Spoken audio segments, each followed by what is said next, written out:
Good day everyone. Welcome again to CRT Covalent YouTube channel. In this video tutorial, we will solve the Laplace transform of a periodic waveform, specifically the triangular waveform.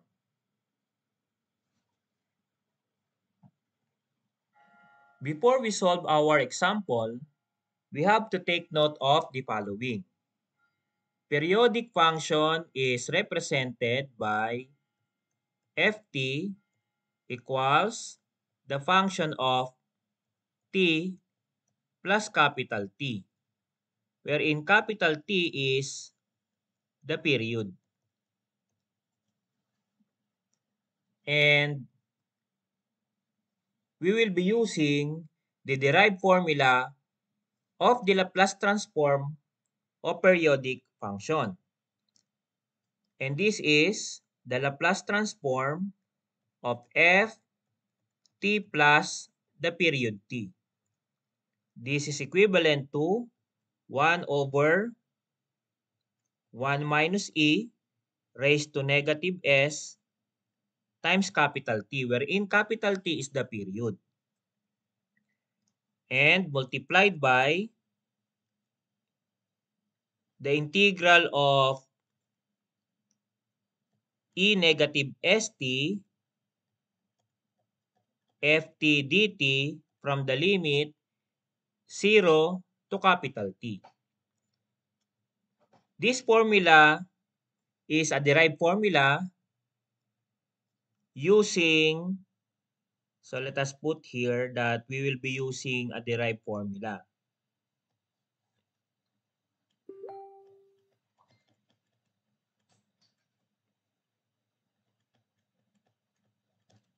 So this formula of the Laplace of periodic function was derived using the Laplace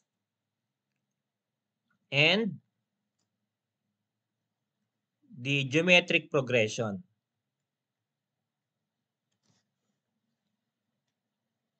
Okay? So we will just discuss the derivation of this formula in other video tutorial. But for now, let us assume and let us use this derived formula for the Laplace of periodic function. This is for any periodic function.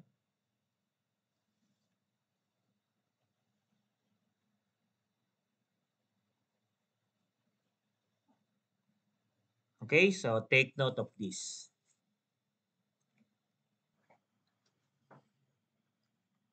Before we get the Laplace transform of this waveform, we have to get first the piecewise function of this waveform. Okay, so to do that, let us take note first the slope of this waveform. Since this is triangular, this is the combination of ramp signal for the first ramp or the positive ramp. Take note that it has y value of a and it has x value equivalent to a also. Therefore, the slope of this positive ramp is a over a, or simply 1. And since this is symmetrical and periodic, therefore, the slope of the negative ramp can be represented by negative 1. So we can take note of that. Again, for this ramp, the slope is positive 1. And for the other ramp, the slope is negative 1. Okay? And take note that this is the period of our waveform. This is the period t. So t is equivalent to 2a.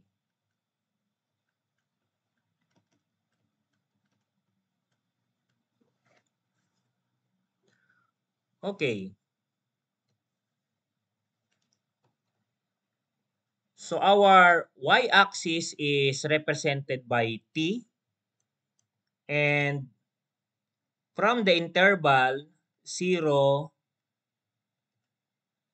to a, that is the range of the first ramp or the positive ramp. From 0 to a, that is our first interval. And using the equation of slope from your geometry, mathematics, slope is equivalent to y minus y1 over x minus x1. And if our slope is positive 1 and our y is our ft, then for y1, we can set this point, okay? This point is can be represented by AA. Okay? So that is our x1 and y1. Therefore, in our formula here, our y1 is a over, by the way, our x now, from the x-axis, our x is represented by t. And our x1, from that point, AA, so this is equivalent to A. Therefore, cross multiply. So we have t minus A equals f of t minus A. We can cancel A. Therefore, f of t is equivalent to t. So therefore, we can write that ft is equivalent to t when the range is from 0 to A. Next interval.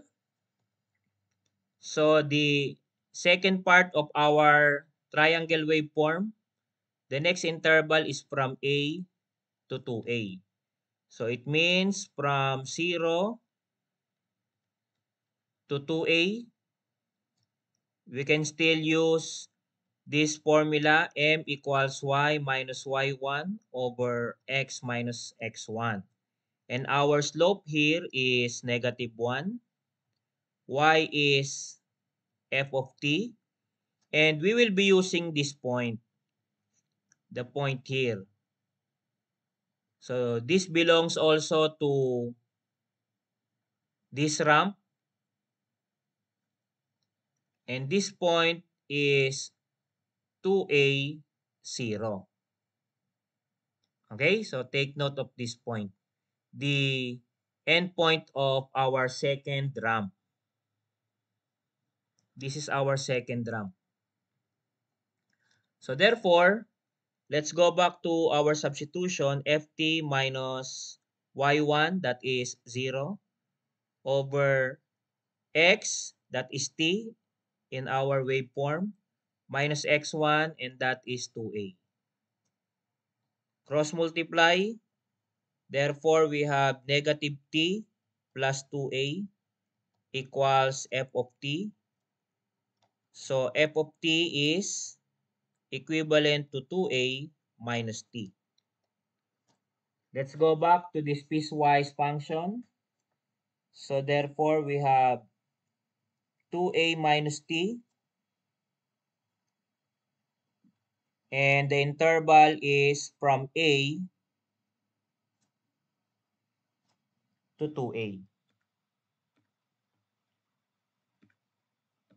That is our interval. A to 2a. So meaning, this is the piecewise function of this type of periodic waveform, this type of triangular waveform. So take note of this.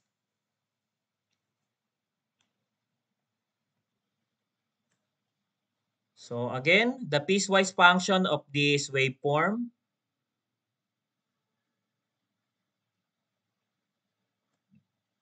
so we have ft equals t when the interval is from 0 to a. And we have 2a minus t if the interval is from a to 2a. So meaning, if we have this periodic waveform, periodic triangular waveform with amplitude of 1, and for this time, for the x-axis, which is the time t, if this is 1, 2, 3, 4, 5, 6, and so on.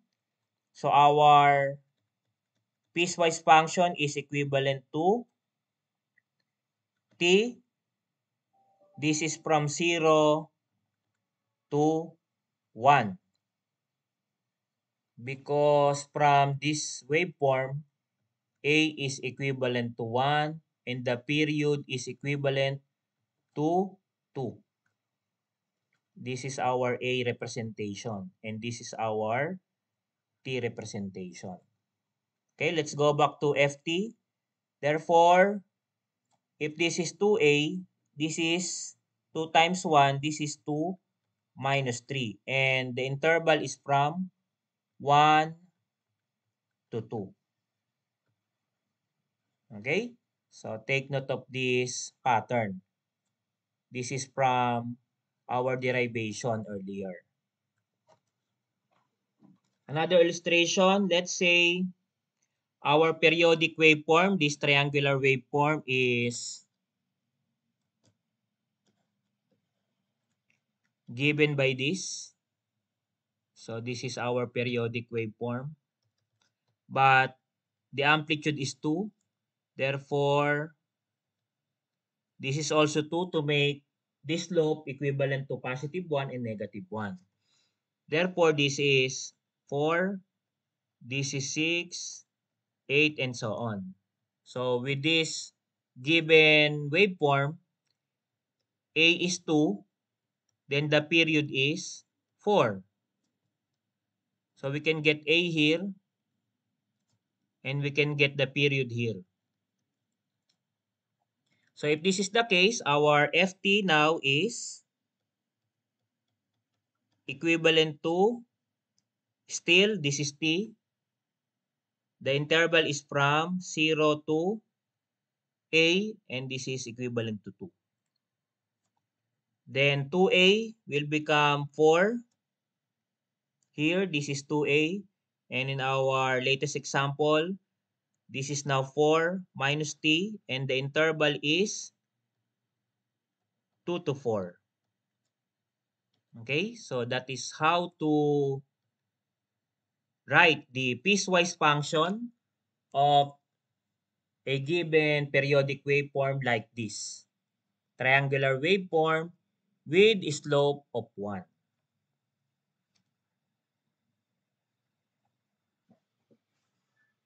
Since we already have the piecewise function of this waveform, we can now solve the Laplace transform. Again, the period for this waveform is capital T and equivalent to 2A. So from the Laplace transform of periodic waveform with this piecewise function, therefore we have 1 over 1 minus e raised to negative st. Therefore, that is negative 2as. And multiplied by the integral from 0 to t of e negative st ft dt. So we will evaluate first our integral here because we will apply the piecewise function. So therefore, the integral can be written as from the interval 0 to a, and that is e negative st t dt, plus from the interval a to 2a, that is e negative st 2a minus t dt.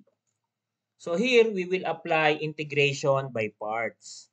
So for the first integral, u is equivalent to t. du equals dt.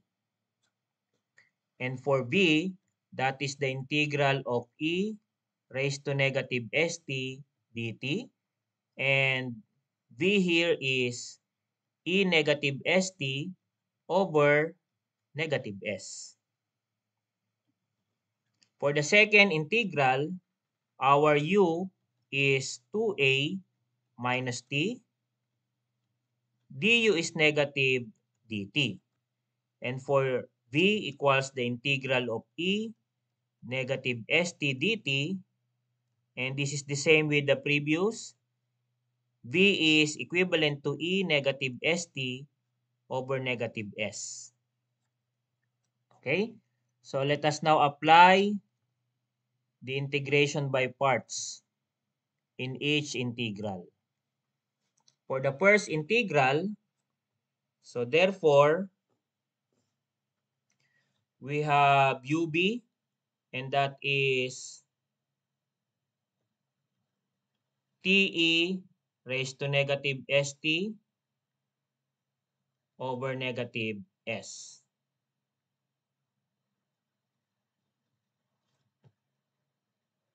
So take note of that.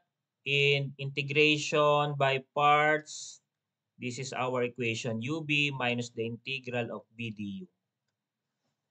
So going back to our solution, therefore, this is only ub. So minus the integral of b du, we have e negative st dt over negative s. That is for the first integration by parts. Plus another ub minus b du. So we have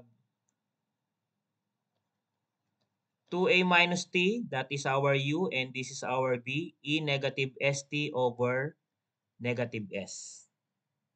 Okay? Minus b du. So this is the integral of b du, e negative st over negative s times negative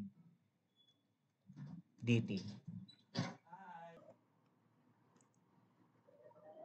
And take note that the limit of the first interval is from 0 to a,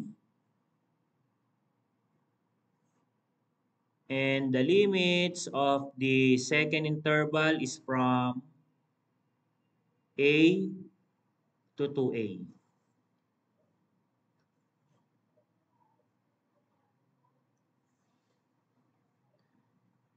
Okay? So to continue our solution, we have now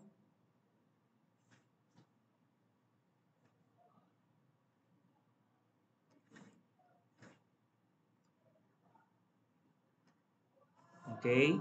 So we have now te negative st over negative s. So this is minus the integral of e negative st. We have e negative st over negative s. But we have already negative s in the denominator. It will become s squared. Okay? Then for the second interval, This is plus 2a minus t e negative st over negative s minus the integral of e negative st, and that is e negative st over negative s. And we have this negative s, so the denominator is s squared. Then we have negative dt, so you can change this to positive. Okay? And you still have the limits. So the limits for this is 0 to a, and the limits for this is a to 2a. For the substitution,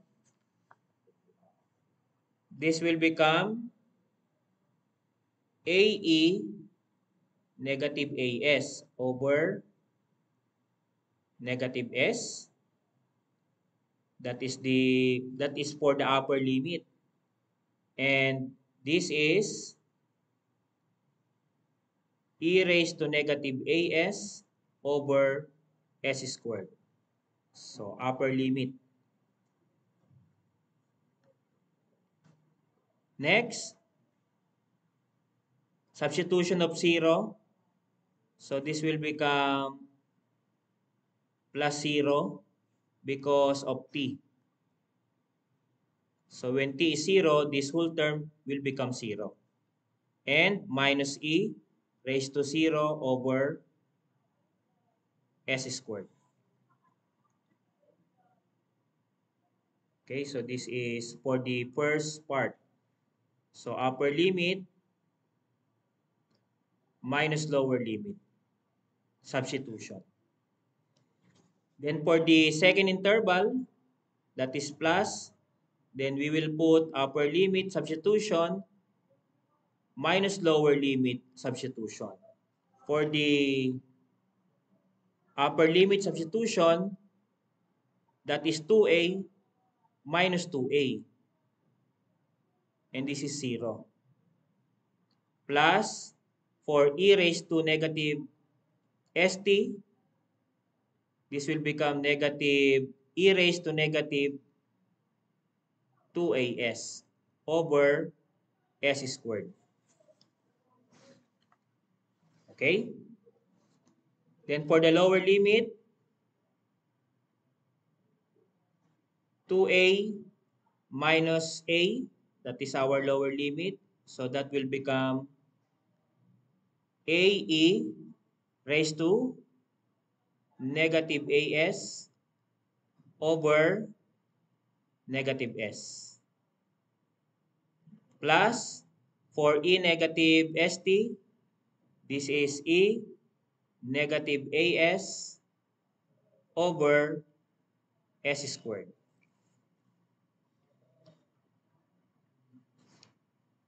Okay. So let us simplify further. Therefore, we have ae negative as over negative s minus e negative as over s squared. So this will become plus e raised to 0 is 1. This is plus because we have negative and negative here. So 1 over s squared. Plus e raised to negative 2as over s squared. And this will become plus ae negative as over s. And this will become negative e raised to negative as over s squared. So we can cancel some values here. So this term and this term can be canceled. So the remaining terms are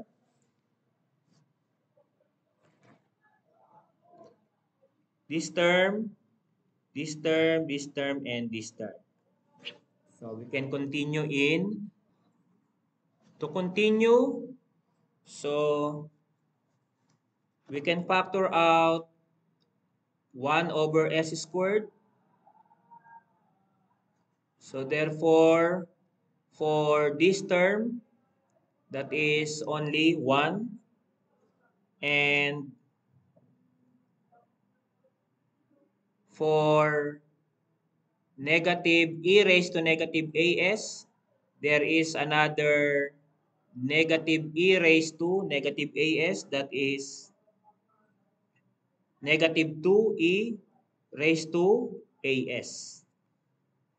And for the last term, this is e raised to negative 2 as.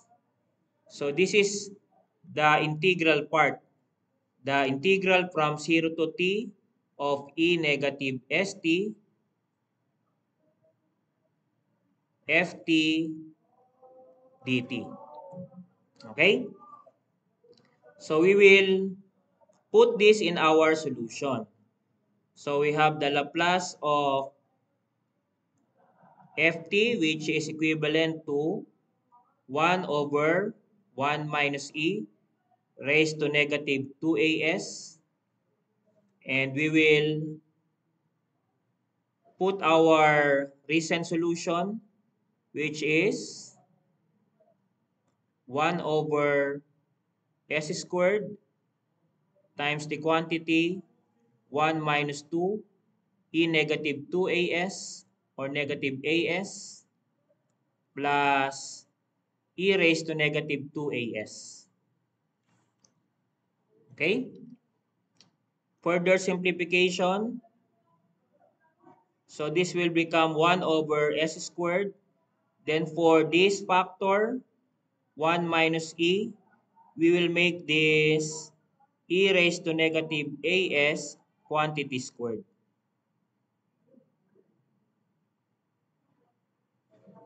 And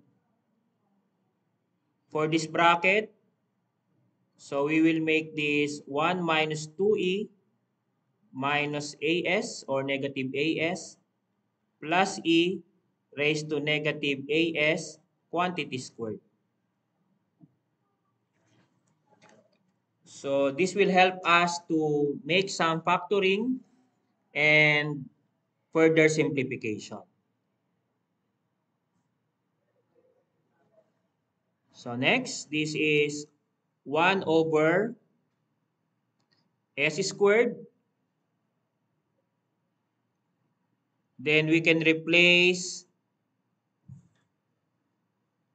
this group to its equivalent square or difference of square, which is 1 minus e raised to negative as and 1 plus e raised to negative as. Then for this bracket, we can factor that to 1 minus e raised to negative as and another 1 minus e raised to negative as. So we can factor or we can cancel some factors here. So 1 in the numerator, 1 minus e raised to negative as, and another 1 in the denominator. The remaining values now, okay, will become 1 over s squared times 1 minus e raised to negative as over 1 plus e raised to negative as. And this portion is equivalent to hyperbolic tangent. So tangent, hyperbolic, you can review more on the hyperbolic functions and equivalent values. But for now, so we will use tangent hyperbolic, and that is equivalent to tangent hyperbolic, you have to divide this exponent of e by 2. So that is as over 2. So our final answer here is the Laplace of triangular waveform ft is now 1 over s squared tangent hyperbolic of negative as, wherein a is the amplitude from the given triangular waveform, over 2. So we can say that this is the derived formula for this type of triangular waveform.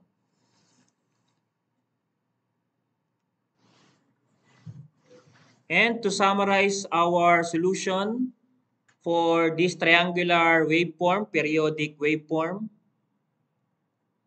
the piecewise equation is given by this. So ft is t when the interval is from 0 to a, and 2a minus t when the interval is from a to 2a.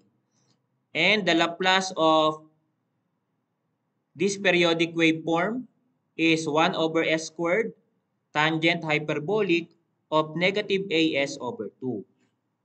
So therefore, if we have this triangular waveform, okay, this triangular periodic waveform wherein the amplitude is 1, and for the horizontal axis for the time, this is 1, 2, 3, 4, 5, 6, and so on. So the piecewise equation is equivalent to t for the interval 0 to 1. And this is 2 minus t for the interval 1 to 2. And its Laplace is equivalent to 1 over s squared tangent hyperbolic of negative a, wherein a here is 1 coming from here. So negative 1 s, or simply s, over 2. So this is the answer if this is the periodic waveform. While if we have this periodic waveform wherein the amplitude is 2, that is also our A in the derived formula.